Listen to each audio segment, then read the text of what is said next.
শাকসু নির্বাচন স্থগিত, প্রতিবাদে রাঙামাটি জেলা ছাত্র শিবিরের মিছিল।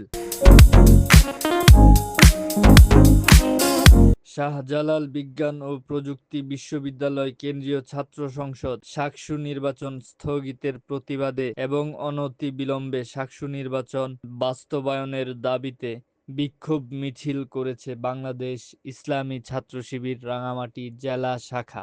আপনি কি আপনার সন্তানকে ধর্মীয় ও নৈতিক শিক্ষায় শিক্ষিত করতে চান? রাঙ্গামাটি শহরের ভেদবেদিস্ত টেনিস কোর্ট সংলগ্ন হালিমাতুস সাদিয়া রাদিয়াল্লাহু আনহা মহিলা মাদ্রাসা ও হেফজখানায় ভর্তি চলছে। অত্র মাদ্রাসার প্রতিষ্ঠাতা পরিচালক মোহাম্মদ সবুর আখন ও শিক্ষা পরিচালক হাফেজ মাওলানা মোহাম্মদ তাজুল ইসলামের তত্ত্বাবধানে প্রশিক্ষিত, দক্ষ ও অভিজ্ঞ শিক্ষক শিক্ষিকা দ্বারা এখানে নুরানি, নাজেরা, হেফজ, কিতাব বিভাগ সহ প্লে নার্সারিতে সার্বক্ষণিক পাঠদানের জন্য রয়েছে সুন্দর ও নিরিবিলি পরিবেশ। এছাড়া বয়স্কদের জন্য আছে 3 মাসের সহি শুদ্ধভাবে কুরআন শিক্ষা কোর্স। মাদ্রাসাঙ্গন সার্বক্ষণিক সিসিটিভি ক্যামেরা দ্বারা নিয়ন্ত্রিত। আবাসিক, অনাবাসিক ও ডে কেয়ারেরও সুব্যবস্থা রয়েছে।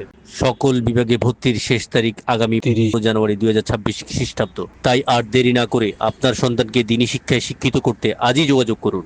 হালিমাতুস সাদিয়া রাদিয়াল্লাহু আনহা মহিলা মাদ্রাসা ও হেফজখানা, বাইতুস সালাম কেন্দ্রীয় জামে মসজিদ, ভেদবেদি টেনিস কোর্ট, রাঙামাটি সদর, রাঙামাটি পার্বত্য জেলা। 21 জানুয়ারি বিকাল 4:30টায় মিছিলটি বনরূপা থেকে শুরু করে পৌরসভার সামনে থেকে প্রদক্ষিণ করে আবার বনরূপা পেট্রোল পাম্পের সামনে এসে জড়ো হয়। অতঃপর শিবিরের বিভিন্ন স্তরের নেতা কর্মী শাকসুতে দ্রুত নির্বাচন বাস্তবায়নের জোর দাবি জানিয়ে বক্তব্য রাখেন। এই সময় বাংলাদেশ ইসলামী ছাত্র শিবিরের কেন্দ্রীয় দাওয়া সম্পাদক শহীদুল ইসলাম শাফি তার বক্তব্যে বলেন, শাকসু নির্বাচন স্থগিতের প্রতিবাদে এবং অনতিবিলম্বে শাকসু নির্বাচন বাস্তবায়নের দাবিতে প্রশাসনের ও শাকসু কর্তৃপক্ষের পক্ষ হতে যদি দ্রুত কোনো ফলাফল না আসে তাহলে রাজপথে তারা আবারও আসবেন ফিরে ফিরে। এ সময় তিনি শহীদ শরীফ ওসমান হাদির হত্যাকারীদের দ্রুত বিচারের দাবি করা সহ জাতীয় নির্বাচনে নিরপেক্ষতা যেন ঠিক থাকে সেই দাবি জানিয়েছেন।